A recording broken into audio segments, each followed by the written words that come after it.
ছাত্র জনতার গণ অভ্যুত্থান চলাকালে গত ৫ আগস্ট রাজধানীর চানখারপুলে গুলি করে ৬ জনকে হত্যার ঘটনায় মানবতা বিরোধী অপরাধের মামলার অভিযোগ গঠন হবে কিনা সে বিষয়ে আদেশ আজ বিচারপতি গোলাম মুর্তজা মজুমদারের নেতৃত্বাধীন ৩ সদস্যের আন্তর্জাতিক অপরাধ ট্রাইব্যুনাল ১ আজ এ বিষয়ে আদেশ দেবেন। অভিযোগ গঠন হলে এটি হবে দ্বিতীয় মামলা, যার আনুষ্ঠানিক বিচার শুরু হবে। এ মামলায় ঢাকা মহানগর পুলিশের সাবেক কমিশনার হাবিবুর রহমান সহ ৮ জন আসামি, যাদের মধ্যে ৪ জন গ্রেপ্তার ও ৪ জন পলাতক। সকালে এই মামলার ৪ আসামিকে ট্রাইব্যুনালে আনা হয়েছে। একই দিনে সাভারে ইয়ামিন হত্যা এবং মিরপুরে জাহাজবাড়ি মামলায় সাবেক আইজিপি শহীদুল হক সহ অন্য আসামিদেরও ট্রাইব্যুনালে হাজির করা হয়েছে।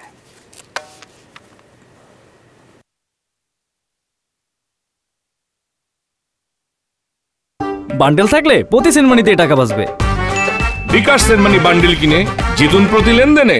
আসিফ, আজকে সকালে কিন্তু এই চানখারপুলের শহীদ আনাস সহ ৬ জনকে হত্যার ঘটনায় ৪ আসামিকে আন্তর্জাতিক অপরাধ ট্রাইব্যুনালে হাজির করা হয়েছে। এর ভিতরে পুলিশের একজন ইন্সপেক্টর এবং ৩ জন কনস্টেবল রয়েছেন। এছাড়াও এই মামলায় ডিএমপির সাবেক কমিশনার হাবিবুর রহমান এবং যুগ্ম কমিশনার সুদীপ কুমার চক্রবর্তী সহ ৪ আসামি পলাতক রয়েছেন। এই ৪ আসামিকে আদালতে হাজিরের জন্য এরই মধ্যে পত্রিকায় বিজ্ঞপ্তি দেওয়া হয়েছে এবং তারা হাজির না হওয়ায় তাদের পক্ষে কিন্তু স্টেট ডিফেন্স নিয়োগ করা হয়েছে। এবং এর আগে আসামি পক্ষ এবং প্রসিকিউশন দুইজনেরই বক্তব্য শুনেছেন চানখারপুলের ঘটনায় ট্রাইব্যুনাল, এবং আজকে এই মামলার অভিযোগ গঠন হবে কিনা সেই বিষয়ে ট্রাইব্যুনাল আদেশ দেবেন। একটু বলে রাখি, ফ্যাসিস্ট সরকারের পতনের দিন ৫ আগস্ট সেদিন বেপরোয়াভাবে রাজধানী সহ বিভিন্ন জায়গায় গুলি চালিয়েছে এবং অসংখ্য মানুষকে হতাহত করেছে পুলিশ সহ আইন শৃঙ্খলা বাহিনী। তারই একটি ঘটনা ঘটেছিল চানখারপুলে। সেখানে গণভবনমুখী যে মানুষের স্রোত, মার্চ টু ঢাকা যে কর্মসূচি ছিল, সেটিকে প্রতিহত করার জন্য আইন শৃঙ্খলা বাহিনীর সদস্যরা বেপরোয়া গুলি চালায় চানখারপুলে। সেখানে স্কুল ছাত্র আনাস সহ ৬ জন শহীদ হয়। সেই ঘটনার মামলাটির আজকে আদেশ দেবেন ট্রাইব্যুনাল। এর আগে যে শুনানি অনুষ্ঠিত হয়েছে সেখানে কিন্তু উঠে এসেছে কিভাবে পুলিশের ঊর্ধ্বতন কর্মকর্তারা নির্বিচারে গুলি চালানোর নির্দেশ দিয়েছিলেন।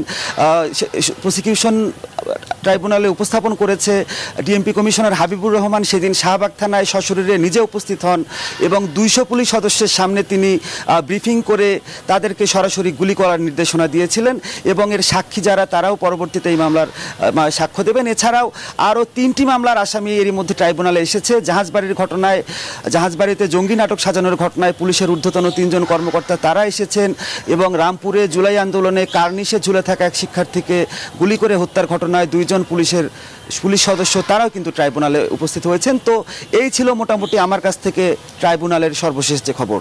আসি।